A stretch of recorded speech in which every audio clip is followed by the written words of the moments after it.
ವರಪ್ರಸಾದ ಶಕ್ತಿಯನ್ನು ನೀಡಿರಿ. ನಮ್ಮ ಪ್ರಭು ಕ್ರಿಸ್ತರ ಮುಖಾಂತರ ನಿಮ್ಮನ್ನು ಪ್ರಾರ್ಥಿಸುತ್ತೇವೆ, ಆಮೆನ್. ಎಲ್ಲರೂ ತಮ್ಮ ಆಸನಗಳನ್ನು ಸ್ವೀಕರಿಸಿ ಸ್ವಾಗತಿಸಲು ಬರುತ್ತಿದ್ದಾರೆ ಶ್ರೀಯುತ ಅಲೆಕ್ಸಾಂಡರ್ ಉಪನ್ಯಾಸಕರು. ಬೆಳಗಿನ ಶುಭೋದಯ. ಇಂದು ಈ ಮಾರ್ಟಳ್ಳಿ ವಿಭಾಗದ ಜನರಿಗೆ ಒಂದು ಸುದಿನ, ಸುಕ್ಷಣ.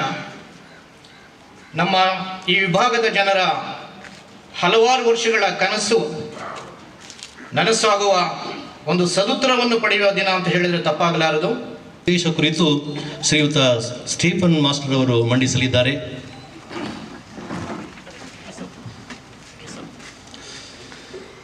ಸಭೆಯ ಉದ್ದೇಶ.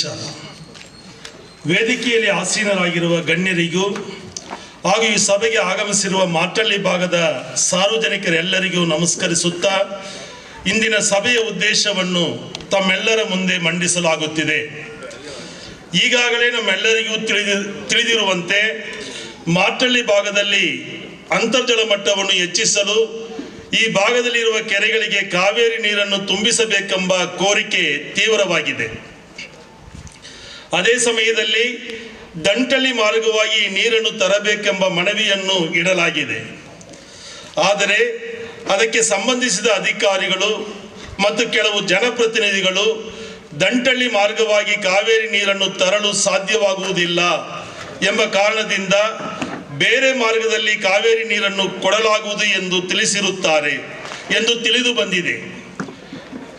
ಈ ಹಂತದಲ್ಲಿ ದಂಟಳಿಯಿಂದ ಮಾತ್ರ ಕಾವೇರಿ ನೀರನ್ನು ನಮ್ಮ ಭಾಗಕ್ಕೆ ತರಬೇಕಾ ಅಥವಾ ಯಾವುದಾದ್ರೂ ಒಂದು ಮಾರ್ಗದಲ್ಲಿ ನಮಗೆ ನೀರು ತಂದರೆ ಸಾಕಾ ಎಂಬ ನಿರ್ಧಾರವನ್ನು ಈ ಸಭೆಯಲ್ಲಿ ತೀರ್ಮಾನಿಸಬೇಕು ಎಂಬುದು ಇಂದಿನ ಸಭೆಯ ಮುಖ್ಯ ಉದ್ದೇಶವಾಗಿದೆ. ಈ ಉದ್ದೇಶಕ್ಕಾಗಿ ಸಂಬಂಧಿಸಿದ ಅಧಿಕಾರಿಗಳನ್ನು ಮತ್ತು ನಮ್ಮ ನೆಚ್ಚಿನ ಶಾಸಕರನ್ನು ಇಂದಿನ ಸಭೆಗೆ ಆಹ್ವಾನಿಸಲಾಗಿದೆ. ಕಾವೇರಿ ನೀರಾವರಿ ನಿಗಮ ಲಿಮಿಟೆಡ್ ಸಂಸ್ಥೆಯ ಮುಖ್ಯ ಅಭಿಯಂತರರು ಎಲ್ಲಿಂದ ಕಾವೇರಿ ನೀರನ್ನು ನಮ್ಮ ಭಾಗಕ್ಕೆ ತರಲು ಸಾಧ್ಯ ಮತ್ತು ಎಲ್ಲಿಂದ ತರಲು ಸಾಧ್ಯವಿಲ್ಲ ಎಂಬ ಅಂಶವನ್ನು ಹಾಗೂ ಯಾವ ರೀತಿಯ ಯೋಜನೆಯನ್ನು ನೆರವೇರಿಸಲಾಗುವುದು ಎಂಬುದನ್ನು ವಿವರವಾಗಿ ಸಭೆಯ ಮುಂದಿಡುವರು. ಅದೇ ರೀತಿ ನಮ್ಮ ಭಾಗವು ಸುತ್ತಲೂ ಅರಣ್ಯದಿಂದ ಕೂಡಿದ್ದು ಎಲ್ಲಿಂದ ನೀರನ್ನು ತಂದರೂ ಅರಣ್ಯದ ಮೂಲಕವೇ ತರಬೇಕಾಗಿರುವುದರಿಂದ ಅದರಲ್ಲಿರುವ ಕಾನೂನಿನ ಸಮಸ್ಯೆಗಳೇನು ಎಂಬ ಮಾಹಿತಿಯನ್ನು ಮಹಾದೇಶ್ವರ ಬೆಟ್ಟ ವನ್ಯಜೀವಿ ಅರಣ್ಯ DCF ರವರು ನಮ್ಮ ಮುಂದಿಡುವರು.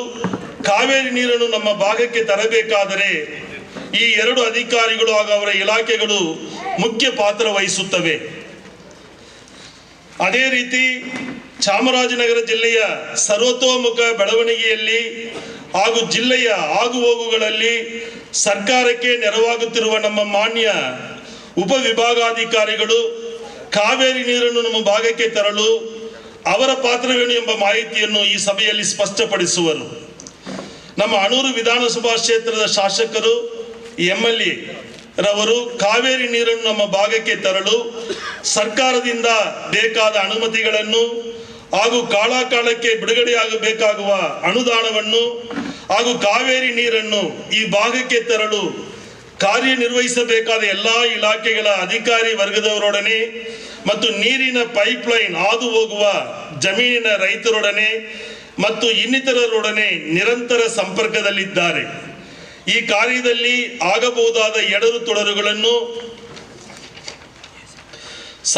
ಸರಿಪಡಿಸುವ ಕಾರ್ಯವನ್ನು ಮಾಡುತ್ತಾ ಸರ್ಕಾರಕ್ಕೂ ಇಲಾಖೆಗಳಿಗೂ ಮತ್ತು ಈ ಕ್ಷೇತ್ರದ ಜನರಿಗೆ ಒಂದು ಸೇತುವೆಯಾಗಿ ಕಾರ್ಯನಿರ್ವಹಿಸಬೇಕಾದ ಜವಾಬ್ದಾರಿಯನ್ನು ಹೇಗೆ ಮಾಡಲಿದ್ದಾರೆ ಎಂಬುದನ್ನು ಹಾಗೂ ಕಾವೇರಿ ನೀರು ನಮ್ಮ ಮಾರ್ಟಳ್ಳಿ ಭಾಗಕ್ಕೆ ತರಲು ಬೇಕಾದ ಕಾಲಾವಕಾಶಗಳ ಮಾಹಿತಿಯನ್ನು ಈ ಸಭೆಗೆ ತಿಳಿಸಲಿದ್ದಾರೆ.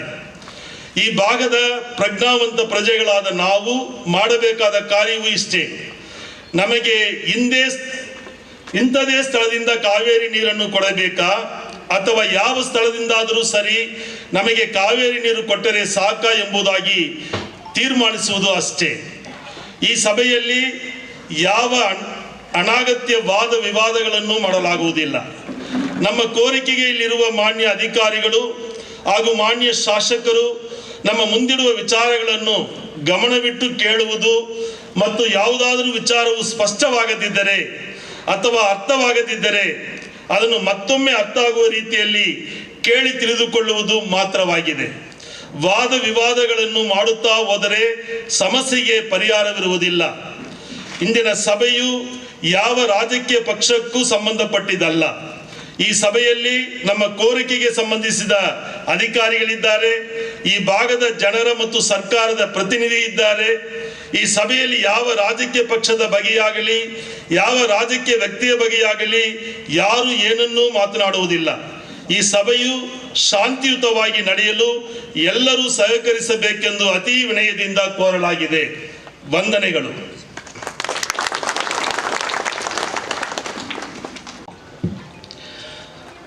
ಸಭೆಯ ಉದ್ದೇಶವನ್ನು ಸಂಕ್ಷಿಪ್ತವಾಗಿ ವಿವರಿಸಿದಂತಹ ಸ್ಟೀಫನ್ ಸರ್ ಅವರಿಗೆ ವಂದನೆಗಳು. ಕಾರ್ಯಕ್ರಮದ ಮುಂದಿನ ಭಾಗವಾಗಿ ಮಾರ್ಟಳ್ಳಿ ಭಾಗಕ್ಕೆ ಕಾವೇರಿ ನೀರು ನೀಡುವಂತೆ ಕೋರುವ ವಿಚಾರದಲ್ಲಿ ಜನಗಳ ಮಧ್ಯೆ ಇರುವ ಪ್ರಶ್ನೆಗಳನ್ನು ಶ್ರೀಯುತ ಬೋಸ್ಕವಣ್ಣನವರು ಮತ್ತು ಶ್ರೀಯುತ ಮಣಿ ನಿವೃತ್ತ ಉಪನ್ಯಾಸಕರು ಮಂಡಿಸಲಿದ್ದಾರೆ.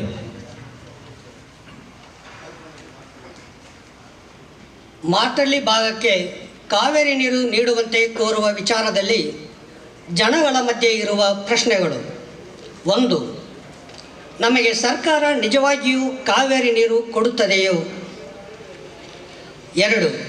ಹಾಗೆ ಕೊಡುವುದಾದರೆ ನಮಗೆ ಹತ್ತಿರದಲ್ಲೇ ಇರುವ ದಂಟಳ್ಳಿ ಮಾರ್ಗವಾಗಿ ನೀರು ಕೊಡಲು ಸರ್ಕಾರಕ್ಕೆ ಏನು ತೊಂದರೆ? 3. ಸರಗೂರಿನಿಂದ ನೀರು ನೀಡಿದರೆ ನಮ್ಮ ಮಾರ್ಟಳ್ಳಿ ಭಾಗಕ್ಕೆ ನೀರು ಬರಲ್ಲ, ಬರೀ ಗಾಳಿ ಮಾತ್ರ ಬರುತ್ತದೆ. 4.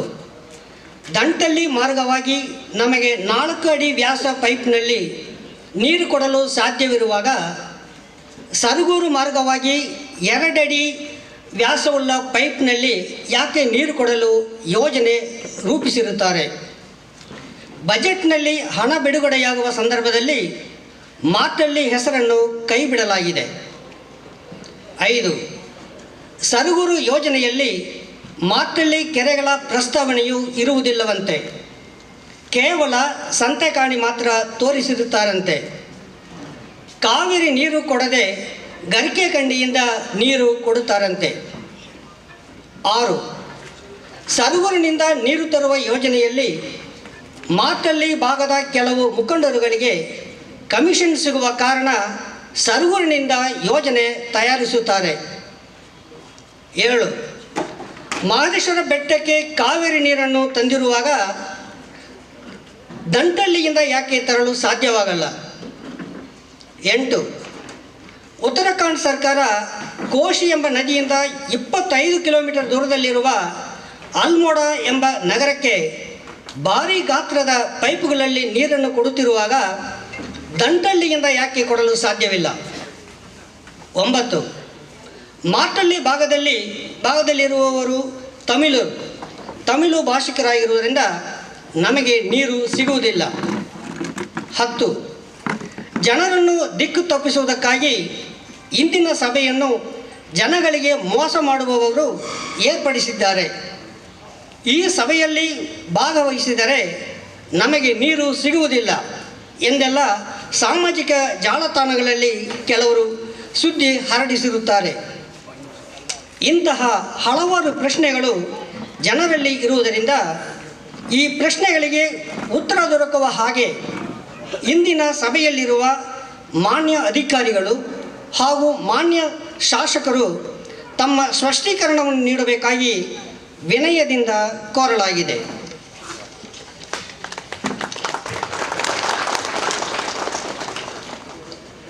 ನಮ್ಮ ಜನಗಳಿಗೆ ಈ ಒಂದು ಮುಖ್ಯವಾದ ವಿಚಾರ ತಮಿಳಲ್ಲಿ ಸ್ವಲ್ಪ ಅರ್ಥ ಮಾಡಿಕೊಳ್ಬೇಕಾದ ಒಂದು ಅವಶ್ಯಕತೆ ಇದೆ. ಅದರಿಂದ ನಾನು ಕೆಲವು ವಾಕ್ಯಗಳಲ್ಲಿ ತಮಿಳಲ್ಲಿ ನಾನು ಇದನ್ನು ಹೇಳಲಿಕ್ಕೆ ಬಯಸ್ತೇನೆ. இப்பொழுது ஆசிரியர் ஸ்டீஃபன் அவர்கள் வாசித்ததில் இந்த இன்றைய கூட்டத்தின் முக்கியமான நோக்கத்தை படித்தார். இதில் ரொம்ப முக்கியமாக நம்ம இங்கே கவனம் வைக்க வேண்டியது, நம்ம மாற்றள்ளி பாகத்துக்கு காவேரி தண்ணி கொடுக்குறன்ட்டு அரசாங்கம் ஒத்துக்கொண்டுள்ளது. ஆகவே தான் அதிகாரிகள் இதற்காக வேண்டிய எல்லா தயாரிப்புகளையும் செய்து கொண்டிருக்கின்றார்கள். இந்த நேரத்தில் நமக்கு தண்டலியிலிருந்து தான் தண்ணீர் கொண்டு வர வேண்டும், காவேரி தண்ணீர் கொண்டு வர வேண்டும் என்று ஒரு வலுவான கோரிக்கை நம்மிடையே இருக்கின்றது. அது தவறில்லை. ஆனால் அதிகாரிகள் இடையே அங்கிருந்து கொண்டு வர இயலாது, முடியாது அல்ல, இயலாது, நிறைய பிரச்சனைகள் இருக்கு அப்படின்னு சொன்னதாக தெரிகிறது. இந்த ஒரு தண்டலிலிருந்து தான் வேணும், இங்க எங்க இருந்தாலும் நாங்க கொடுக்கிறோம் அப்படின்னு சொல்லி அரசாங்கம் சொல்றது. இது இப்படியே எத்தனை நாளைக்கு நீடிக்கும்? இது நீடிக்கிறது நமக்கு நல்லதல்ல. ஒருவேளை இப்படி நீடிச்சு போனா அரசாங்கம் எங்களுக்கு செய்ய முடியாத வேலையை நீங்க கேட்குறீங்க, எங்களுக்கு செய்ய முடியாது அப்படின்னு போயிட்டா நம்ம என்ன செய்யறது?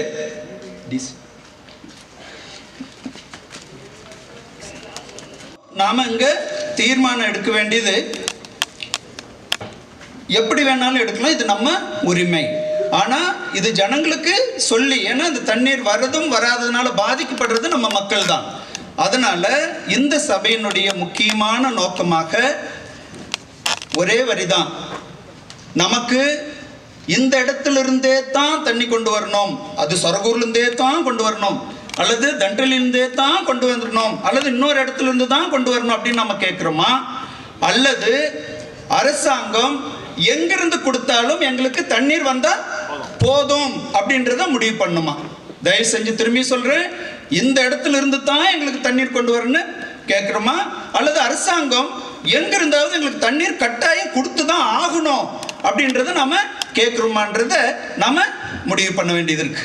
ஆனா இதை உங்களுக்கு விஷயங்களை சொல்லாமையே நம்ம முடிவு பண்ண சொல்லி அழைக்கவில்லை. மக்களிடையே நிறைய கேள்விகள் இருக்குது. அதுதான் கன்னடத்துல இப்போ மணிவாதர் படிச்சார். அதை நான் உங்களுக்கு புரியல, நீங்க எல்லாம் ஜனங்க பேசிக்கிட்டு இருந்தது எங்க காதுக்கு வந்தது. இப்போ இன்னைக்கு காலையில வர வாட்ஸ்அப்ல வந்த செய்திகள் எல்லாம் எங்களால் முடிஞ்ச வரைக்கும் அதுக்கு மரியாதை கொடுத்து அதை கேட்டு உங்ககிட்ட நாங்க வச்சதுதான் இதெல்லாம். இப்போ நம்மளுக்கு முதலாவது கவர்மெண்ட் தண்ணி கொடுக்குமா, ரெண்டாவது அப்படி கொடுக்கறதுன்னா ஏன் தண்டலி வழியாவே நம்மளுக்கு கொடுக்க கூடாது? சரகூர்ல இருந்து வந்தா நம்மளுக்கு வெறும் காத்து தான் வரும், தண்ணி வராது. பிறகு தண்டலி வழியா 4 அடி அகல பைப்ல தண்ணி வரத்துக்கு ரெடியா இருக்குது. ஆனா இவங்க அதை ஏன் பண்ணாம 2 அடி பைப்ல கொடுக்கறதுக்கு தயார் பண்ணியிருக்கிறாங்க. பிறகு இதுக்கெல்லாம் பட்ஜெட்ல காசு கொடுக்க ரெடியா இருக்கும் போது நம்ம ஊர் பேரை நீக்கிட்டாங்க. இது காலையில் வந்த செய்தி. பிறகு சரகூர் அங்கிருந்து கொண்டு வர தண்ணியில மாட்டலி பத்தி சொல்லவே இல்லை, சந்தகண்ணியில தண்ணி விடுற மாதிரி தான் சொல்லியிருக்காங்க. இப்போ இதுல ஏன் சரகூர் அவ்வளவு தூரத்துல இருந்து கொண்டு வராங்கன்னா, இங்க மாட்டலியில் இருக்கிற சில லீடருங்களுக்குமே கமிஷன் பேசிக்கிட்டாங்க, அதனாலதான் அங்கிருந்து கொண்டு வரதுக்கு பாக்குறாங்கன்றதையும் சொல்லியிருக்காங்க. மாதேஸ்வர மலைக்கு கீழே பாலாத்திலிருந்து மேலே தண்ணி கொண்டு போறதுக்கு முடிஞ்சது அப்படின்னு சொன்னா ஏன் தண்டலியிலிருந்து கொடுக்க முடியாது அப்படின்ற ஒரு கேள்வியும் இருக்குது. அதே மாதிரி உத்தரகாண்ட், வடநாட்டில் உத்தரகாண்ட் சர்க்காரத்தில் 25 கிலோமீட்டருக்கு கோஷி அப்படின்ற நதியிலிருந்து அல்மோடா என்ற ஒரு பெரிய நகரத்துக்கு தண்ணி கொண்டு போறாங்க. அதுவும் பெரிய பெரிய பைப்புகளை கொண்டு போறாங்க. அங்க முடிஞ்ச இங்க ஏன் முடியாது? பிறகு இன்னும் எனக்கு அதுக்கு பிறகு வந்தது, மகாராஷ்டிராவில் நேஷனல் ஹைவே போட்டிருக்காங்க. இங்க வந்து குஜராத்தில் நர்மதா நதியிலிருந்து சௌராஷ்டிராவுக்கு பல ஊர்களுக்கு தண்ணி கொடுத்துருக்காங்க. அப்படிலாம் கொடுக்கும்போது ஏன் நம்மளுக்கு கொடுக்க முடியாதுன்னு சொல்றாங்க அப்படின்ற ஒரு கேள்வி இருக்கு. அப்புறம் மாற்றலி நம்ம இந்த பகுதியில் இருக்கிறோம், தமிழ்காரன்றதுனாலே நம்மளுக்கு தண்ணி கொடுக்க மாட்டாங்க அப்படின்ற ஒரு பயமும் எல்லாம் சொல்றாங்க. பிறகு இந்த சபைக்கு இன்னைக்கு நடக்கிற கூட்டத்துக்கு போனீங்க அப்படின்னு சொன்னா தண்ணி வராது, உங்களை உண்மையை மறைச்சு பொய் சொல்றதுக்காக தான் அதிகாரிகள் எம்எல்ஏ எல்லாம் வந்திருக்காங்க அப்படின்ற மாதிரி ஒரு செய்தியை பரவி விட்டு கொண்டிருக்கின்றார்கள். இது மக்களிடையே இருக்கிற ஒரு கேள்வி. அதனால இப்போ இதுக்கெல்லாம் பதில் சொல்ற வண்ணமா அடுத்தது நம்மளுடைய அதிகாரிகளும் எம்எல்ஏ அவர்களும் பேசுவார்கள். அதன் பிறகு யாருக்கு இதுல இப்போ அந்த அம்மாவுக்கா இருக்கட்டும் இன்னொருத்தருக்கா இருக்கட்டும் இது புரியாத புரியாது இருக்கும்போது அதை கேளுங்க, அதுக்கான விளக்கம் தெரியும். அவங்க கொடுக்குற விளக்கம் நம்மளுக்கு பிடிக்கலாம், பிடிக்காம போகலாம், அதோடு விட்டுருவோம். நம்ம வாத விவாதத்துக்கு வேண்டாம் அப்படின்ற மாதிரி முடிவு பண்ணிருக்கு. இதுதான் இன்றைய சபையினுடைய நோக்கம். அடுத்ததாக இந்த கூட்டம் தொடரும். இப்பொழுது இருக்கிற மாதிரி எல்லாரும் அமைதியாக காத்து விஷயங்களை தெரிஞ்சுக்கிட்டு அதன் பிறகு நம்ம வச்சிருக்கிற அந்த கேள்விக்கு நீங்க முடிவெடுத்தீங்கன்னா போதும். நன்றி.